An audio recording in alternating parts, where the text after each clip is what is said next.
इससे पहले हम तुमको लिखा था इलेक्ट्रोस्टैटिक्स का परिभाषा।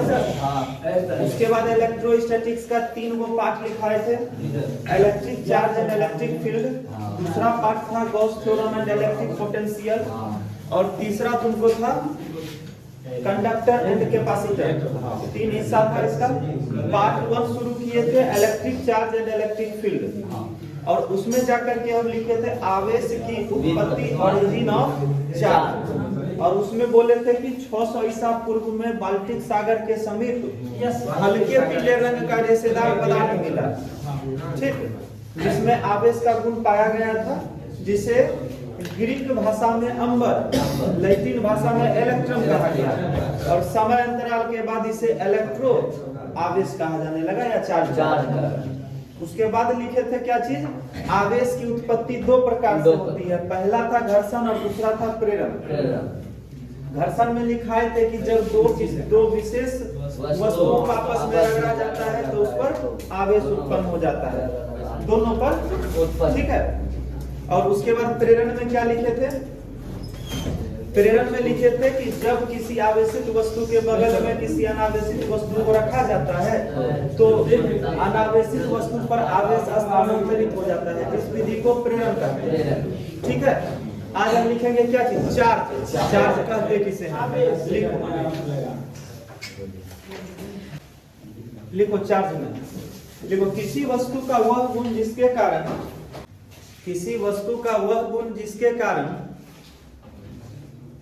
किसी वस्तु का वह गुण जिसके कारण,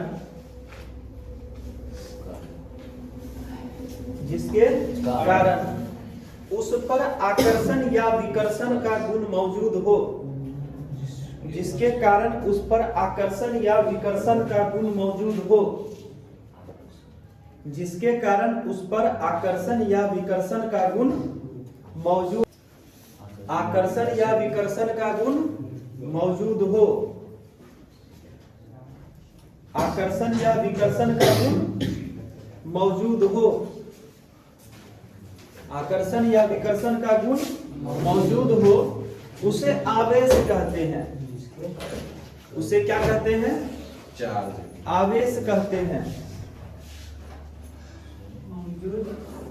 मौजूद हो उसे आवेश कहते हैं। पैराग्राफ चेंज करके लिखो, आवेश 2 प्रकार के होते हैं,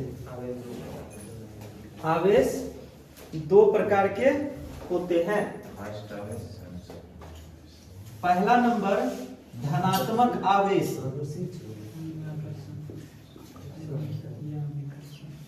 पहला क्या है, धनात्मक आवेश, धनात्मक आवेश। धनात्मक को अंग्रेजी में बोलते हैं पॉजिटिव चार्ज,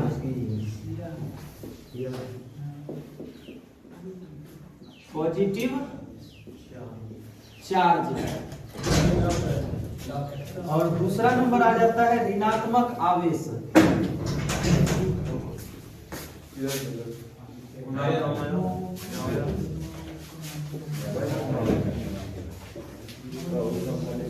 ऋणात्मक आवेश, इसको इंग्लिश में कहते हैं नेगेटिव चार्ज।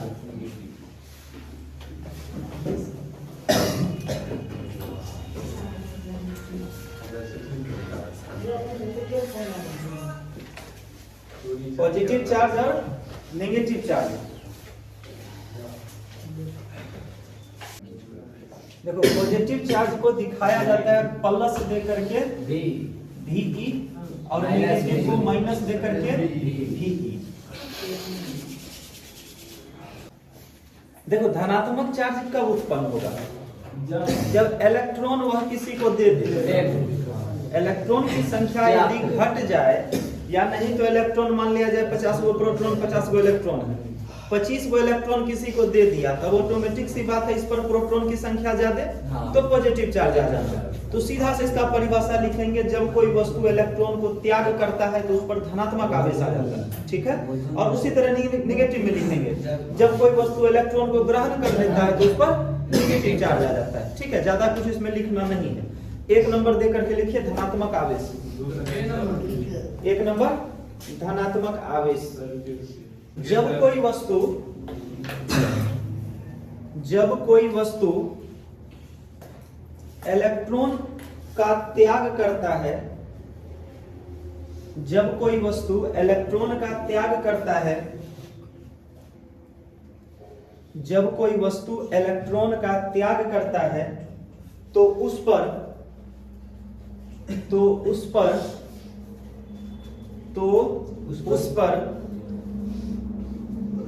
धनात्मक आवेश उत्पन्न हो जाते हैं, तो उस पर धनात्मक आवेश उत्पन्न हो जाते हैं। धनात्मक आवेश उत्पन्न हो जाते हैं। बस इतने रहने देना है। और दूसरा नंबर क्या होगा? ऋणात्मक आवेश। ऋणात्मक आवेश को क्या बोलेंगे कि जब इलेक्ट्रॉन को ग्रहण कर लेता है तो उस पर ऋणात्मक आवेश उत्पन्न हो जाते हैं। बी नंबर लिख लीजिए, ऋणात्मक आवेश।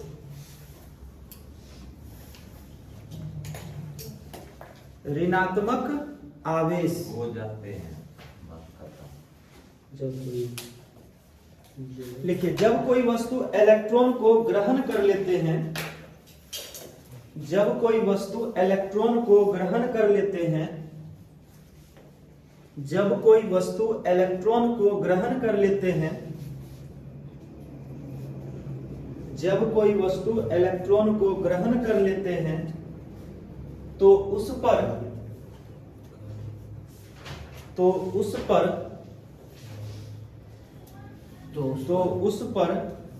ऋणात्मक आवेश उत्पन्न हो जाते हैं। तो उस पर ऋणात्मक आवेश उत्पन्न हो जाते हैं। तो उस पर ऋणात्मक आवेश उत्पन्न हो जाते हैं। कोई आपत्ति? क्लियर है ना? चलिए, अब इसके बाद हम लिखेंगे क्या चीज? Remember point. ऑब्जेक्टिव टाइप का कुछ सवाल आएगा। ठीक, तो अब जरा ध्यान से देखना है इसको।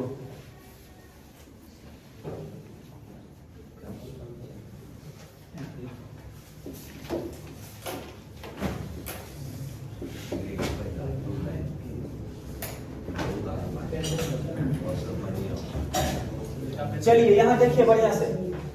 पहला नंबर,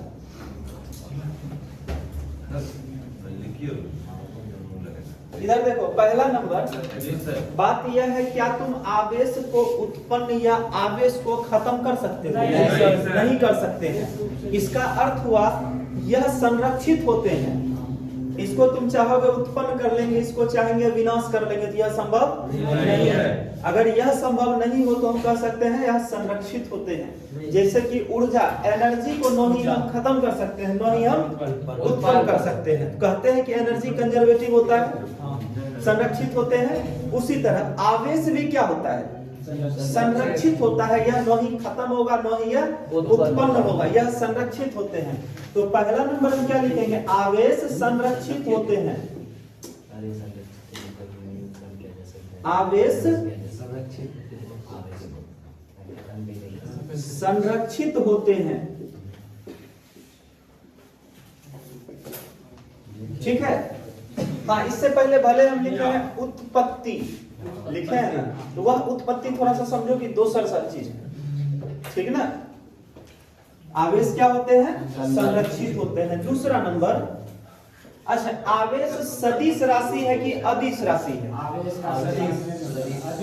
अदिश राशि है, इसमें कोई दिशा होता नहीं है। तो दूसरा नंबर क्या होगा? आवेश एक अदिश राशि है। आवेश एक अदिश राशि है। आवेश एक अदिश राशि है। ठीक है, कोई दिक्कत? 3 नंबर चलते हैं। आवेश का कुछ विमा तो होगा ना, डायमेंशन। आवेश की विमा, तो ध्यान देना, आवेश का विमा जो होता है ना, वो होता है एटी। ठीक है, ध्यान रखना इसको। 4 नंबर, आवेश का एसआई मात्रक। आवेश का एसआई मात्रक देखो Q का आवेश का जो एसआई मात्रक होता है वह एक वैज्ञानिक था कूलम्ब। इसका एसआई मात्रक क्या होता है? कूलम्ब होता है। देखो 5 नंबर आवेश का सीजीएस मात्रक, आवेश का एसआई जैसे है तो उसी तरह सीजीएस मात्रक जो होता है वह होता है एसटी कूलम्ब, या इसको स्टेट कूलम्ब भी बोलते हैं। ठीक है, याद रखना इसको। आगे चलते हैं 6 नंबर।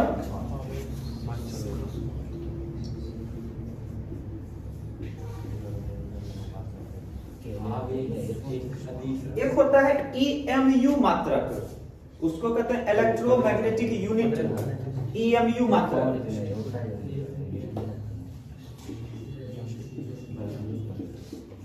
EMU मात्रक जो होता है आवेश का वह होता है AB कूलम्ब।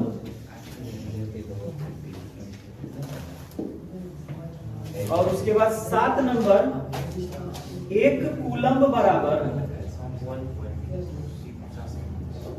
1/10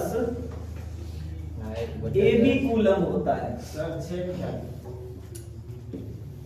देखिए पहला नंबर क्या लिखे? आवेश संरक्षित होते हैं, मतलब इसको न खत्म कर सकते हैं न ही उत्पन्न कर सकते हैं। उसके बाद आवेश एक अदिश राशि है, इसमें कोई डायरेक्शन नहीं है। 3 नंबर में चले आवेश की विमा AT, ठीक है 80। उसके बाद आवेश का एसआई मात्रक कूलम्ब, आवेश का सीजीएस मात्रक एसटी कूलम्ब। उसके बाद आवेश का EMU मात्रक, EMU को पूरा नाम कहते हैं इलेक्ट्रोमैग्नेटिक यूनिट, EMU मात्रक AB कूलम्ब। उसके बाद 1 कूलम्ब बराबर होता है 1/10 AB कूलम्ब। ठीक है, इसको आप लोग बढ़िया से याद रखेंगे। चलिए अब जो है ना वो सवाल आएगा,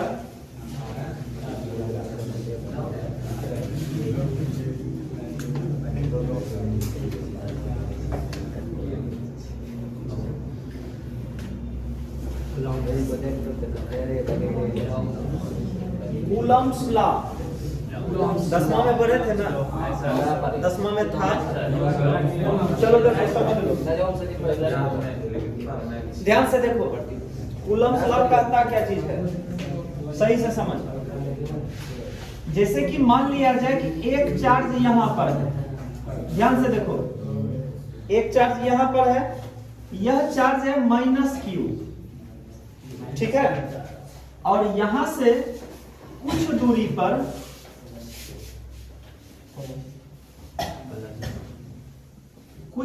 पर एक चार्ज और है और यह है +Q।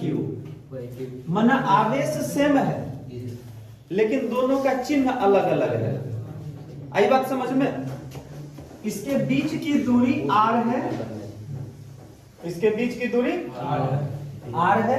अब यदि दो अलग अलग आवेश को पास में रखोगे तो दोनों के बीच में तो कुछ बल लगेगा, कुछ बल तो लगेगा। जब भी तुम दो चार्ज को सटा करके ऐसे लाओगे उसी तरह दोनों क्या करेगा, या तो खींचेगा या तो वह धक्का देगा। अगर दोनों अलग अलग चार्ज है तो वह खिंचाव आएगा, अगर दोनों सेम चार्ज है तो वह धक्का देगा। ठीक है, तो इसके बीच में एक बल लगता है F, ठीक है, बल लगता है। अब कूलम्ब क्या बोला? कुछ तो बोला होगा ना। तो देखिए कूलम्ब बोला कि सबसे पहले यहां देखो,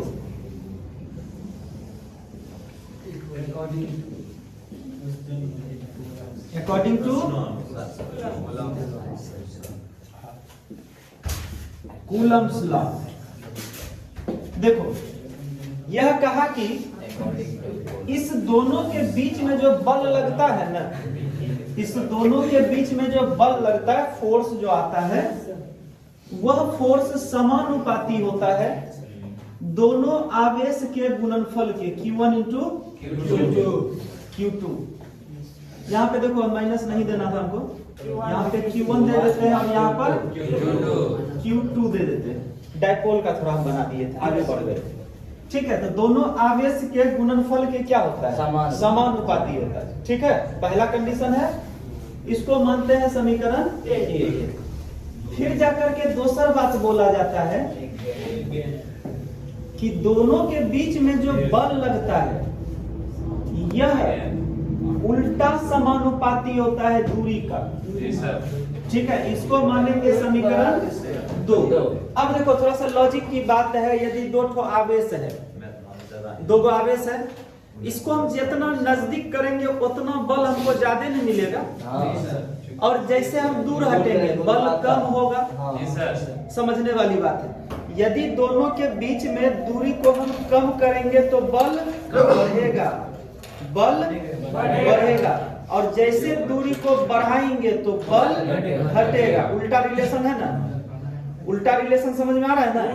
दूरी को कम करेंगे तो बल बढ़ेगा और दूरी को बढ़ाएंगे तो बल घटेगा, इसीलिए उल्टा समानुपाती।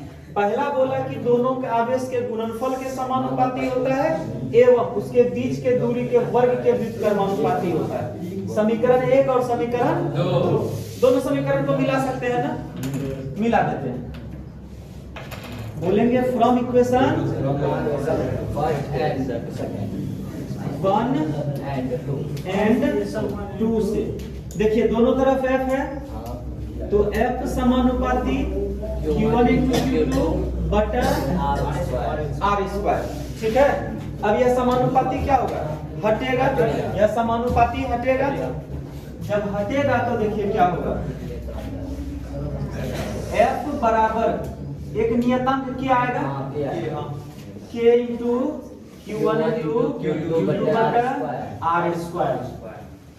ठीक है, अब यहाँ पे थोड़ा सा बोल देना है कि k को क्या कहते हैं, या k जो है इसको कहते हैं इलेक्ट्रोस्टैटिक्स कांस्टेंट, या नहीं तो इसको हम कूलम्ब कांस्टेंट भी कहते हैं, कूलम्ब्स कांस्टेंट। ठीक है, इस k को हम इलेक्ट्रोस्टैटिक्स कांस्टेंट भी कहते हैं और इस k को कूलम्ब कांस्टेंट भी कहते हैं। अब आते हैं इस k का जो मान होता है ना, वैल्यू जो होता है वो होता है 1/4 पाई इप्सिलॉन नॉट इस k का मान। ठीक है, और उसके बाद क्या है? q1 इंटू q2 बटा r स्क्वायर। अब इतना चीज r स्क्वायर, अब इतना चीज तो आ गया इसमें, अब हर चीज को तो समझना पड़ेगा क्या है नहीं है। तो देखो यहाँ पर 1/4 पाई इप्सिलॉन नॉट का मान होता है 9 गुना 10 पर पावर 9, 9 गुना 10 पर पावर। इसको यदि पकड़ेंगे तो क्या बचा? f r स्क्वायर बटा q स्क्वायर बचेगा ना। तो इसका माना f का माना न्यूटन, यह इधर गुना होगा तो मीटर स्क्वायर, और इन दोनों को कूलम्ब नीचे आएगा तो बटा में आ जाएगा, या ऐसे कर सकते हैं newton metre square coulomb inverse 2। याद रखना 1/4 पाई इप्सिलॉन नॉट का मान क्या होता है? 9 गुना 10 पर power 9 newton metre square coulomb inverse 2। ठीक है, अब यहाँ पर देखिए इप्सिलॉन जो है ना, इप्सिलॉन, तो इप्सिलॉन को हम कहते हैं परावैद्युतांक, परावैद्युतांक। ठीक है, इसको बोलेंगे परावैद्युतांक।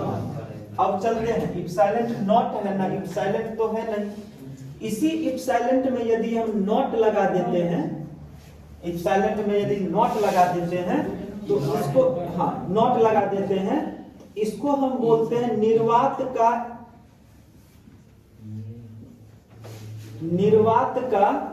परावैद्युतांक।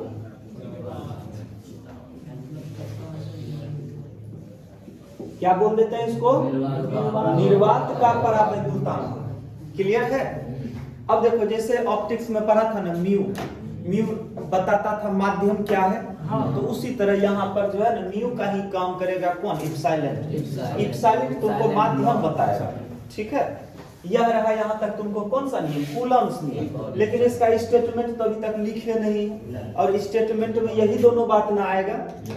ठीक, तो लिख लें, इसको लिख लेते हैं। लिखिए, कूलम्स लॉ में स्टेटमेंट लिखते हैं, क्या बोला।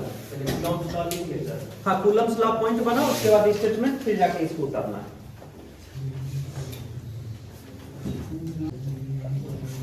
जरा सा एक चीज यह भी देख लेना है, इप्सिलॉन नॉट का मान होता है 8.85 गुना 10 पर पावर -12।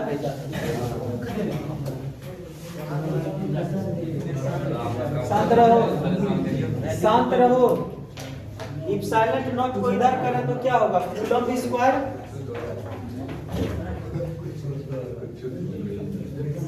पर न्यूटन मीटर स्क्वायर, इसको भी लिखना है। चलिए, कूलम्ब के नियम का स्टेटमेंट लिख लेते हैं। लिखिए, कूलम्ब के नियम अनुसार, कूलम्ब के नियम अनुसार, कूलम्ब के नियम अनुसार, कूलम्ब के नियम अनुसार इन्वर्टेड कोमा, दो आवेशों के बीच लगने वाला बल आवेशों के गुणनफल के समानुपाती एवं उसके बीच की दूरी एवं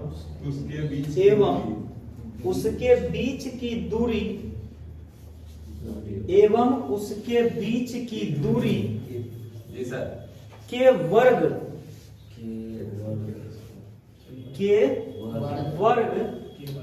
के व्युत्क्रमानुपाती होता है।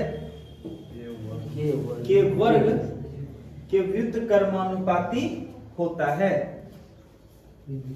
व्युत्क्रमानुपाती होता है, व्युत्क्रमानुपाती होता है। इन्वर्टेड कोमा बंद कर दीजिए और उसके बाद यहां से लिख लीजिए। देखिए, फिगर है इसका, बोला क्या चीज, लगने वाला बल, लगने वाला बल आवेश के गुणनफल के समानुपाती। दूसरा बात क्या बोला, बीच की दूरी के वर्ग के व्युत्क्रमानुपाती। दोनों को मिला यहाँ हुआ, समानुपाती को हटाए के हुआ। इस के को कहते हैं इलेक्ट्रोस्टैटिक्स कांस्टेंट और कूलम्ब्स कांस्टेंट। और के का मान होता है 1/4 पाई इप्सिलॉन नॉट। अब 1/4 पाई इप्सिलॉन जो आया ना, पूरे इलेक्ट्रोस्टैटिक्स में कम से कम 100 बार इसका यूज करेंगे। 1/4 पाई इप्सिलॉन हर फार्मूला में आ जाएगा।